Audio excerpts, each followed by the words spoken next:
बच्चों, इस क्लास में हम लोग सॉल्व करेंगे एक्सरसाइज 3.2 एनसीईआरटी की बुक का क्वेश्चन नंबर 10। क्वेश्चन नंबर 10 में आपको कुछ मैट्रिक्स दिखाई दे रहे हैं और बीच में इक्वल टू है, यानी ये लेफ्ट हैंड साइड और ये राइट हैंड साइड आपस में इक्वल हैं। यहीं से आपको एक्स वाई जेड और टी इन चारों की वैल्यू फाइंड करनी है।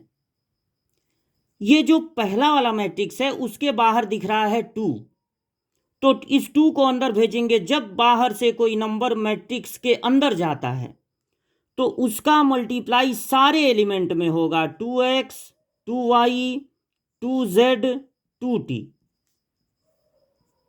इस 3 को अंदर भेजिए, 3 का मल्टीप्लाई सारे एलिमेंट में होगा, 3 - 3 0 6।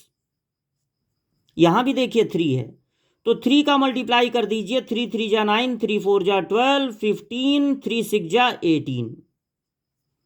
अब इन दो मैट्रिक्स के बीच में आपको दिख रहा है प्लस, तो इन दोनों मैट्रिक्स को ऐड करना होगा। दो मैट्रिक्स को ऐड करने का तरीका होता है पोजीशन वाइज एलिमेंट ऐड होते हैं। A11 में A11 ऐड होगा और यहां 2y के सामने क्या है 0, तो 2y में 0 ऐड होगा और 2z में -3, तो प्लस माइनस मिलके माइनस ही होता है, माइनस ही होता है। और 2t में ऐड होगा 6। इस तरह से आपका जो लेफ्ट हैंड साइड है, पहले तो उसमें दो दो मैट्रिक्स थे, लेकिन प्लस माइनस इंटू वगैरह करके एक सिंगल मैट्रिक्स बना लिया गया है। अब एक मैट्रिक्स जब दूसरे मैट्रिक्स के इक्वल होगा तो पोजीशन वाइज एलिमेंट इक्वल होंगे।